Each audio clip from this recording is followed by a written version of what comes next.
Hey, what's up, everybody? Welcome back to the Go Rogue Podcast. My name is Brian Fitton. This is the podcast dedicated to doing marketing differently, giving value, serving your audience, and building your brand. And so we try to do that every single week by bringing on some amazing people to talk about topics that are interesting to you.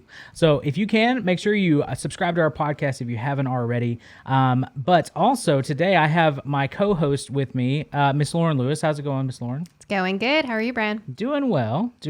I am very excited to have also another amazing guest on. She's now 3 times has been on the show, and we have gotten amazing feedback from her episodes. But Miss Amy Morgan of Pediatric Dental Associates and Orthodontics. Hey, Amy. Hello, everyone. How are y'all? Good. We love your background. So if you're not watching, by the way, on video right now, you should be, because Amy has like the most colorful background of probably any of our guests we've ever had. It's all here. It's nice. You have your farm. Happy. Yeah, exactly. That's all set up there. It looks amazing. So make sure you guys, if you guys don't know, we publish our episodes on YouTube as well. And so make sure you go over there if you'd like to watch what we're doing and see Miss Amy's lovely face and all the fun activities in the background. So you're in your Bentonville office, correct? That is correct. Yes, I am currently singularly operating out of this practice all by my lonesome right now. Oh, I mean, it's probably nice, but also not fun in the same sense. It can be a little lonely at times, but that's okay. Getting lots of work done. Happy to do it. Yeah, absolutely. Well, and this is obviously COVID-19 has affected everybody, and especially small businesses. And so that's why we really wanted to talk with you guys today about how to serve your community digitally during this crazy time and all the things that are happening right now. And so Amy has always done a great job with storytelling and involving, even her, the employees of Pediatric Dental Associates. And so it is one of those things that like she does it really well. And so we wanted to have her on to be able to talk about how they're connecting with their community right now. And so, but before we get into that, we always like to start it off with something fun. So what is that, Lauren? All right. We like to start all of our episodes off with what are you obsessed with this week? So starting with our guest, Miss Amy, what are you obsessed with? Yes. So obviously we're in a totally different time right now. And I am super obsessed with puzzles and television. Puzzles and television. Is there a particular puzzle that you are well, that's what So there is a set of puzzles out now that I don't know if y'all seen them online or anything, but they're gradient. So they go from like one color to another. So from like pink to light pink or whatever. They're very hard to put together, but I'm super obsessed. So that's been fun. So I've been stalking because you can't find them anywhere. Oh, so lots of online ordering for that. And then for TV, I've just been super obsessed with actually Little Fires Everywhere, which just came out on Hulu, which is a book that they turned into a TV show. It's got Reese Witherspoon and Kerry Washington in it. And that is like debuting on Hulu, kind of like a TV show. It only comes on every Wednesday night. And then also we are watching Community on Hulu and Golden Girls. We're into the Golden Girls now. So every night we're like old people and we sit down and watch Golden Girls. Nice. I love me some Golden Girls. Golden Girls is awesome. And when you go back and watch it as an adult, it's very entertaining. You're wondering why your parents let you watch it, but yes, it's very good. That's awesome. All right, what about you, Lauren? I should say my husband and I have really been enjoying Westworld season 3. So this season is pretty wild, and my husband and I really like the show because it's has a lot of like metaphors and things like that. And so we enjoy a podcast called Decoding Westworld. And so they review the episode and kind of go into all the subtle things that you missed in the episode and even random, like why this character is named this particular way. And it's just really fascinating to me. So we've been really enjoying it. I'm going to have to check that out. Decoding Westworld. Okay. Yes, it helps. I am obsessed with that show as well. And it was on my list, but I didn't say it. So. Well, so my obsession this week is a blast from the past. So I enjoy, for some reason, my kids, when we saw Sonic the Hedgehog, it was one of those like those throwbacks to like nostalgia because I love Sonic the Hedgehog back in the day. So we started playing that. I busted out my old Sega Genesis and we started playing that. Well, that kind of led us down this path of like old retro video games that I enjoyed as a kid. And so we started playing Banjo-Kazooie. I don't know if anybody remembers that. Love Banjo-Kazooie. Yeah, it's like the bear and the chicken, I think is what it is. And so It's not a chicken. what is it?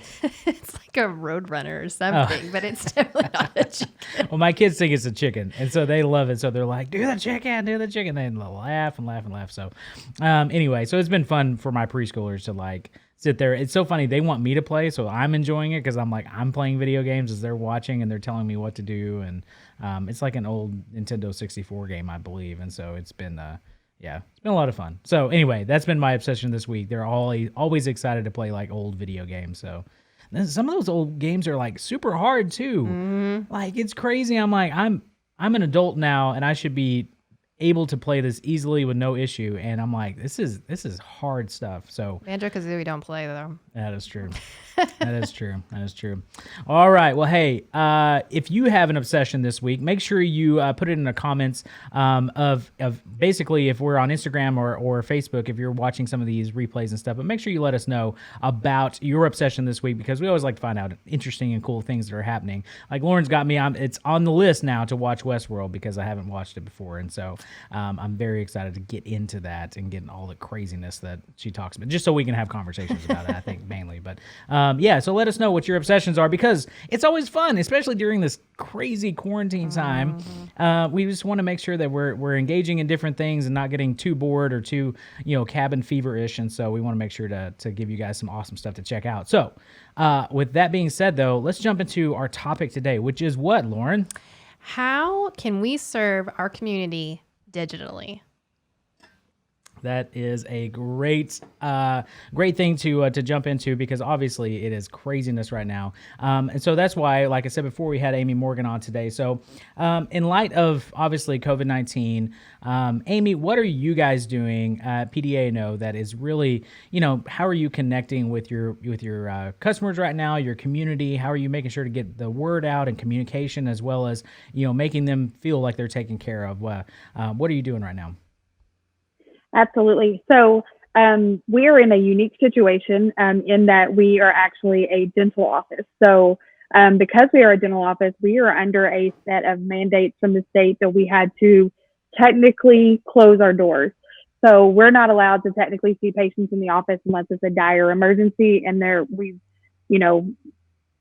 only a few things that fall into that category. So what we've kind of tried to do is use this time frame to educate our patients and their parents on what exactly an emergency is. And so I think for us, that is a way that we can still serve our community by giving out educational resources, along with, parenting tips, things like that. We plan to go into, I came up with this idea the other day that we're going to have a online brushing party.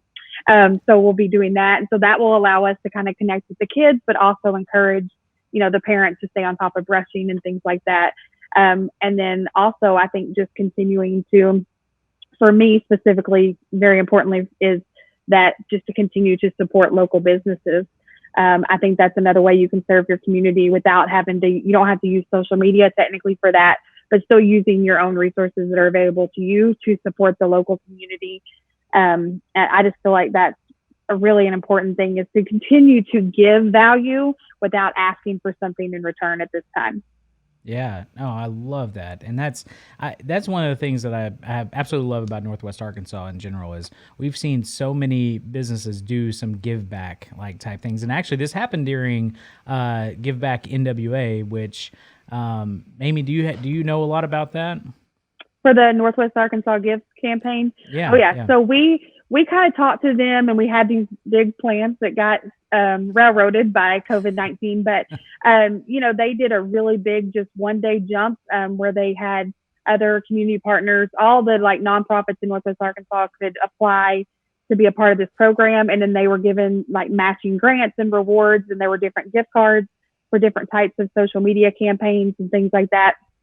And all that money was donated within our community. It stays in our community. And there were also, it was a way for local businesses to be involved at the same time with the nonprofits. Because a lot of the prizes came directly from like local banks and local businesses and stuff. Yeah, absolutely. And it's kind of interesting that it happened kind of during this time. Was it originally scheduled for the, I think Yes. it was, oh, it was. Okay, that's what I thought. That's awesome. Yeah, just because, I mean, this was a time that really nonprofits needed it the most. So many companies were shutting down and kind of, going into kind of lockdown mode and especially with funds and stuff like that. But it definitely, I was very surprised at the numbers that came in of the amount of donations that were given. And so that's a wonderful thing, obviously, during this time of being able to give back and support, especially the local businesses and your community. And so it is one of those things that I think, we did a giveaway as well, just very, very small compared to what a lot of people are doing. Lauren, talk a little bit about that, because it was a lot of fun. Our giveaway that we did 2 weeks ago.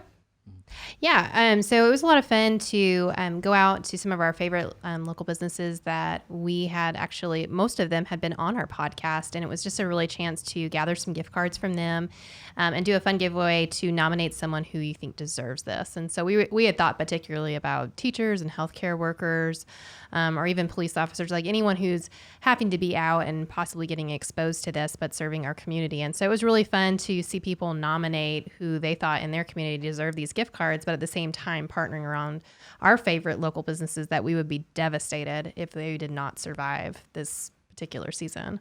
Oh yeah, absolutely. And that's one of those things that I think it makes it a little more special too, if you know that business and have that connection with them. That's a great way to put it, actually, Lauren. If they didn't exist, this would be hard. So especially Tacos for Life. You guys know me. Love me some Tacos for Life, some Onyx coffee, 7 Brew. We like our coffee and tacos around here. So. Apparently. Yeah, this quarantine state, we're gonna have to figure out exactly the workout routine to make sure we don't go into a hibernation with bears. And anyway, it's crazy. Anyway, so let's move on from that. It is one of those things that I think we can, during this time of really trying to do some give backs and stuff like that, but you're still having to market yourself, right? And so you're marketing your business, but you're trying to do it not in a very insensitive way, because the people are kind of struggling out there. So I guess it depends on how you're communicating. But Amy, what are you guys doing to really kind of combat that, but still be able to say, hey, we're here to help, we're here to serve, we're still basically taking on new clients, kind of preparing for after this goes through, what are you guys doing to kind of combat that? Sure. I think, it's been really important for us to remain on that sensitive side of, we understand that a lot of people even in our community, but all across the U.S. are losing their jobs, which means they're losing their insurance benefits, which means, and it just spirals into all these things. And the last thing that they want to have to worry about is, well, what happens if my, child's tooth starts to hurt and you can't see me, or we got a flat tire, we don't know what to do. I think that there's ways that you can still provide an educational value for them and give them information that they need to hear that may not bring you a sale or a patient right then, but they're going to remember that you were not trying to upsell them or whatever in a time when it could have been, financially impossible for them. So that goes back to the same thing, educational resources. We've done a lot of videos educating our patients and parents on what exactly we're doing, why we're closed, what our plan is to reopen, and then what we can do to still take care of you, even though we can't see your child in the practice. And, even like maybe not in a healthcare situation, but even like a car repair shop, for instance, could do something like, what all items should you have in your car in case of an emergency? So like they could talk about how to fix a flat tire if you can't get, to somebody or can't get a wrecker to come out or things like that. Just providing that value. Because most of the time a flat tire is going to turn into a new tire, but they're going to have to put at least a spare on. So if you just teach them how to do the one thing that can get them to you, then I think just that's a way to still provide value without asking for something in return. Oh yeah, no, that's fantastic. That's really good, and that's a great example too of still being able to give that value, but provide a way to basically say, hey, we are a trusted resource, so that way when you are ready to purchase that new tire, we're here for you, and hopefully that they will remember like how they helped me out when I needed it the most, and by creating that content. Yeah, and just show up for them. I mean, go on your feeds, update your website, do everything you can to get the information out there, that just because your doors are closed doesn't mean that you're not there for them. So don't just close up every single, option to be able to communicate with your customers. Get out there, show your face, even if it's quick videos of what you're doing with your family, even if it's quick photos of what your employees are doing at home. Share those ways that you're also practicing the CDC guidelines. Any business can do that. Any business can show how their business is handling the current pandemic issues. It affects everyone, even if you're still open. So I loved that we had an interview with Courtney Martin from Tesla Software, and she made the comment that she's like, no matter what you do during this particular season, you want to be able to look back and say, we did it right and we supported our community around us. And I think that's kind of, it's being able to think outside of the box and also not just about yourselves, that everyone is going through a tough time. How can we be part of the solution to help around while keeping our business afloat? Yeah, absolutely. And that's, Amy, you kind of hit on something too of sharing content in different formats too. And so that kind of leads us into even a next question of, there are a ton of free resources out there, right? There are tons of things that people are producing and whatnot. And a lot of it is kind of a salesy pitch too, And so I noticed that with us, we have 3 preschoolers, right? And so trying to figure out homeschooling, there were almost an overload of resources out there, but we still landed on one because it seemed simple and easy to use, and it came with recommendations from friends.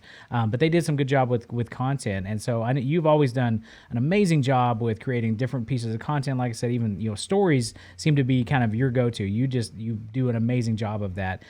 What are some of those? That content that you're producing or free resources that you guys are producing, and how are you doing it in kind of a unique way that serves your audience and your community?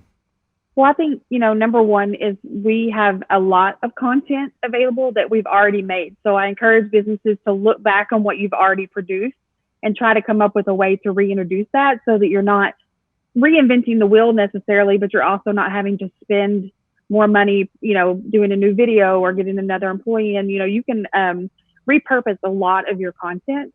I know some people that do that. So, it's one of those things where you probably have, if you're already doing some of the marketing, you probably have a lot of resources already. Other thing is gather your employees, like I said a little bit earlier, what are they doing on their time off? If they're still in your building, or they're still or working from home, show people working from home, show that you still got staff on board to help them.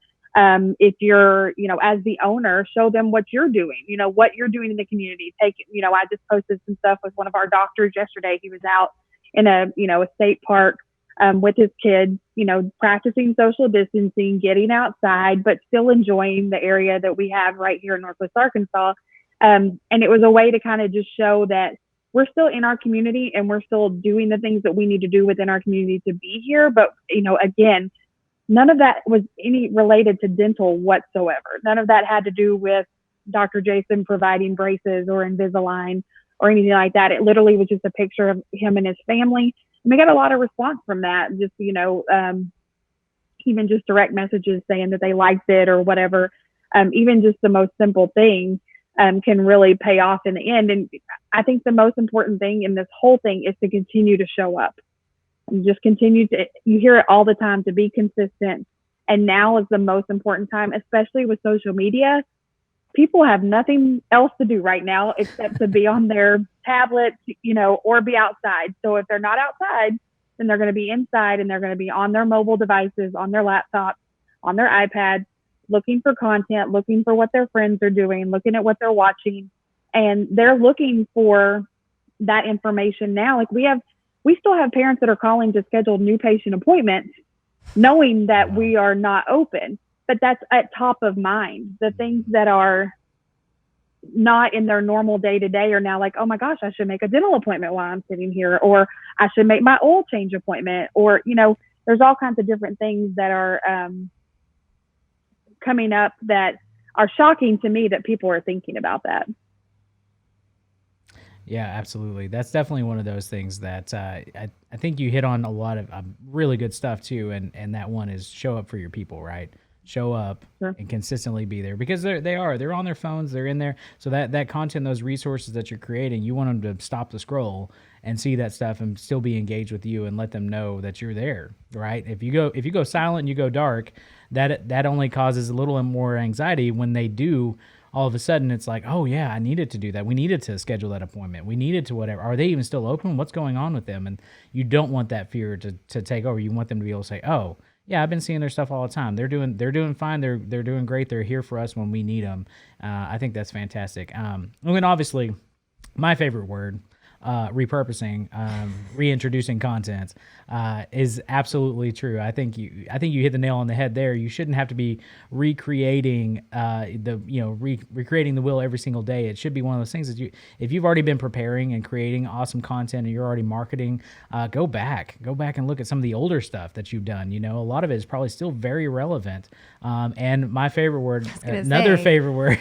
What's that other word, Would Lauren? you say that content is like evergreen? I would say yes, it is. Man, I love. we have our trigger. Apparently, it's a trigger word for poor Lauren. So yeah, repurposing, evergreen, obviously showing up. I think that's fantastic, Amy. So just to kind of sum it all up, right? So what's some advice that you would give to marketers right now of mainly small businesses who are in this fight, who are putting it out every single day? What's kind of some advice that you would tell them? I think just find the thing that you wish you knew about your company. If you knew nothing about your company, what would you want to know? Find out what that thing is and then start talking about it. Like, even if it's, something like I've mentioned it several times, but anything in the educational content, people want to learn. People are going to YouTube, Facebook, Instagram, all that for DIY stuff to how to figure out how to do things. And if you can find that one thing, it will really take off. I think for us that some of our best successes have been just the simple thing of how to brush your kids' teeth is something you wouldn't think that would be such a big deal. And, that is the number one, requested video from us is where can we get information on how to brush our kids' teeth? And Wow. We already have a video about that. So I can just point them directly to where it can be found or send them the link or whatever. Again, something I struggled with as a marketer was worrying about people thinking, oh, I'm seeing the same thing over and over, or I saw that a year ago. And truth of the matter is no one knows that they saw that a year ago. And so I think just don't be scared to repurpose things that are in your backlogs or whatever. Don't be afraid to reuse that. You only have to have a few seconds of that information to guide them to your website or guide them to your Facebook page. Or anything like that. Also, right now, another thing I would say that you could do in the meantime is, as far as resources and things like that, is find a way to compile an email list now, so that when you are reopened and are able to start providing new services, or as different kinds of lockdowns are lifted and things like that, they know that when you're going to be reopened. They know what services you're going to be ready to provide when that happens. I think that's been one of the most important resources for us, is having that email list that's going to allow them to be able to be the first ones to know when we reopen. So they're going to get first priority.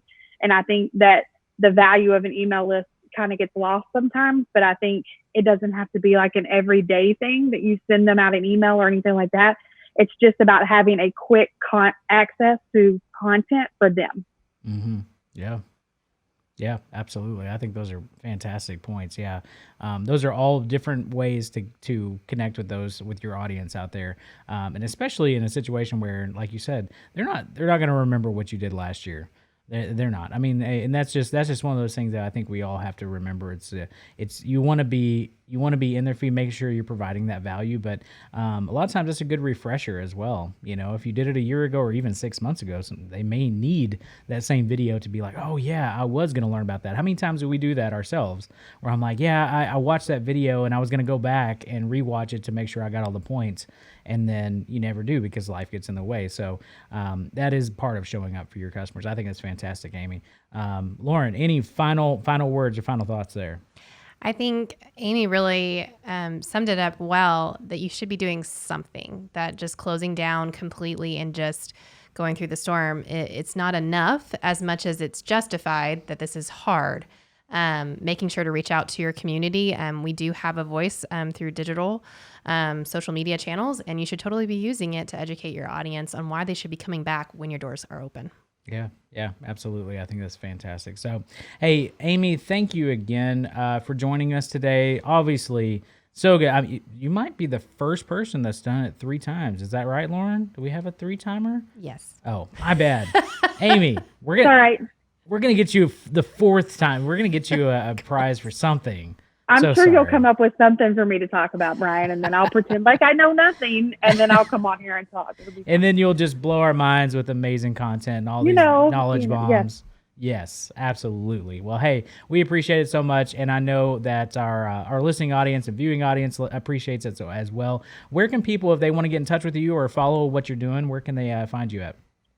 So first of all, I just want to say that I am a fan of this podcast. So being on the podcast is very exciting for me because I, as a marketer, I use your podcast to get ideas and things like that. And I learned something on every single episode that I didn't know. So we've also used a lot of the people that you've brought onto your podcast. We've used some of their services as well.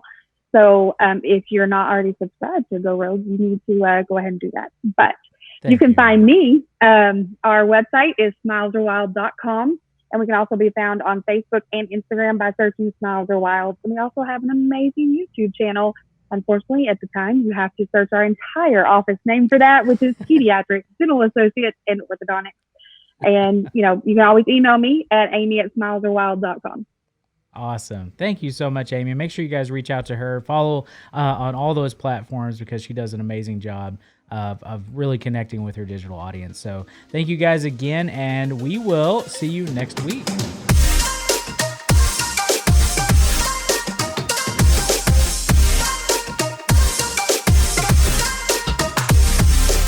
All right. It's rapid fire time. And Lauren, go. All right. No judgment, but what is your favorite coffee drink to order? Be truthful. You totally picked this just because I saw this. I didn't did. you? I know you did. I'm so mad at you right now, but okay, here we go. It is depending on my mood, Okay. it could be a triple grande, skinny vanilla latte, add sugar-free caramel with extra whip, but you have to serve it to me in a venti cup. That's how we do it. That's it.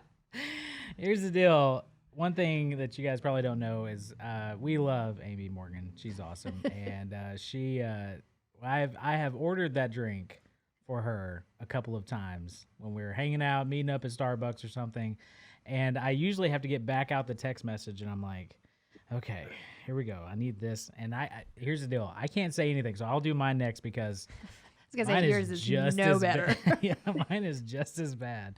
And so mine is from Seven Brew. So it's different. So we're gonna go Seven Brew. Seven Brew, one of my favorite coffee shops. A large light iced, sugar-free German chocolate with almond milk, and I think that's it. Did you say light ice? I think it said light iced. Yeah. So that's a complicated one for anybody who's ordering for me. Yeah, Speaking you're not of- allowed to make fun of me anymore. I'm just- No. I just love the fact that it has to be in a venti cup in order to that was so new to me. It's for for your the order. whip. It's so you can Yeah. actually get extra whip because they put extra whip in there. It's going to flow over the sides. And the barista actually is the one who recommended that. So it was recommended to me by an actual barista. So. I was going to say, I used to be a barista, and that was actually pretty common for people to ask to do because they didn't like it spilling over as much as well. So if they were sensitive to hot stuff as well, that they would just ask it to be in a bigger cup. Interesting. All right, Lauren. Okay, so mine's not crazy. I know. I know. And I'm not saying you guys get what you want, which I think is good. If I'm going to Seven Brew, I like an iced smooth 7. I do like from Starbucks their sweet cream cold brew. It's pretty good. It was good. Yeah, but yeah, sorry, I'm not very exciting. But me and Amy, we're over here shamed right now. Not shamed. Again, I am not empowered shamed. to I am order not what you shamed. want. There is no Empowered. shame in my coffee game at all. Hey, that needs to be. I feel like now that's going to be on a T-shirt that you create. Yes. You'd be There like, is no shame in my coffee game. Yep. All And right. I order that drink no matter where I'm ordering from. So Hey, it doesn't have to be a specific place. I literally say all those things. But it's funny is I will order and I'll be like, okay, are you ready for the most extra order that you've gotten all day? And they're like, I bet somebody's already topped it. And I'm like, okay. All right. What's our next rapid fire, Lauren? what was your favorite game to play as a child? Oh, It can be a board game. It can be, I guess, computer game. It can be whatever. Video game, Sonic the Hedgehog, you know. I got mine whenever you're do it. Go, ready. Amy. Go. Okay. The game Perfection. It's not necessarily a board game, but it's the game where you have to put all the shapes in before the time runs out or it pops up. Yes. And they re-released that, you know, it's pretty, they still have it out is what I'm saying. And we gave it to our kids one year for Christmas and they loved it. They played it for hours. It's super So it fun. still holds up. Yeah, mine was Sorry. I think it was Sorry. Was that where you kind of do the same thing where it's like a popper in the middle of it? And No, there's that's little Trouble. I was going to say, that's definitely Trouble. not sorry. Trouble. That was so much fun as a board Which is game. so much more appropriate for you than Sorry. Yes. True. Yeah. What about you, Lauren? Frogger. Oh, Frogger. Yeah. I should have said Cubert. I didn't think about it. Oh. Yeah, I liked me some Frogger. Yeah, Frogger stressed me out like all the time. Yeah, you're I gonna couldn't get run over? Yeah, I just couldn't.